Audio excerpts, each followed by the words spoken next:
ആരാ അത്? ഗോപൻകുണ്ട. ഗോതമ്പുണ്ടയോ? ഗോപൻകുണ്ടല്ല, ഗോപൻകുണ്ട.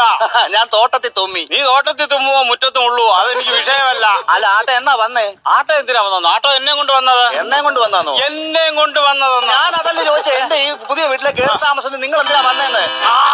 അതിനെന്താ ദേഷ്യപ്പെടുന്നേ? ദേഷ്യപ്പെട്ടതാ, കുണ്ടിക്ക് ആണി ഉണ്ടെന്ന്. അയ്യോ, അത് അഞ്ചു ആണി ഇരുന്നായിരിക്കും, അതുകൊണ്ടാ. ഓ, എന്റെ അനുവാദം ഇല്ലാതെ നിനക്ക് ഇവിടെ കയറി താമസിക്കാൻ പറ്റുമോ? അയ്യോ, നിന്റെ അനുവാദം ഉണ്ടെങ്കിൽ ഞാൻ അവിടെ കയറി എങ്ങനെ താമസിക്കാനാ? എന്തോ ഈ നാട്ടിലൊരു സംഭവം നടന്നാൽ ഈച്ചകൾ പോലും എന്റെ അടുത്ത് വരും. ഇങ്ങനെ കുളിക്കാതെ നനക്കാൻ നടന്ന ഈച്ചയല്ല, പുഴു വരെ നിന്റെ അടുത്ത് വരും. വേണ്ട, പുതിയ ആളാളുകൾ. എന്തുവാ? പുതിയ ആളാളുകളുണ്ട്. അതും പൊളിഞ്ഞു. പുതിയ ആളായോണ്ട് പറയുവാ. ആ, ഒത്തല്ലോ. കറക്റ്റ്, ഒരു മിനിറ്റ്. അതിനാ സംഭവം. ഇവിടെ ഒന്ന് പറഞ്ഞാൽ കറക്റ്റ് ആവുക. എന്തോ സംഭവം എന്താ? പുതിയ ആളായോണ്ട് പറയുവാ. ഞാൻ എവിടെ ഇറങ്ങിയാലും പേടിക്കും. അങ്ങനെ പേടി കൊള്ളാൻ പെരക്കാതിരിക്കണം, ഇറങ്ങി നടക്കരുത്. എടാ, അപ്പൊ ഞാൻ ഒരു കാര്യം പറഞ്ഞേക്കാം. നിനക്ക് ഇവനെ പേടിയില്ലെന്ന് നിർത്തടാ.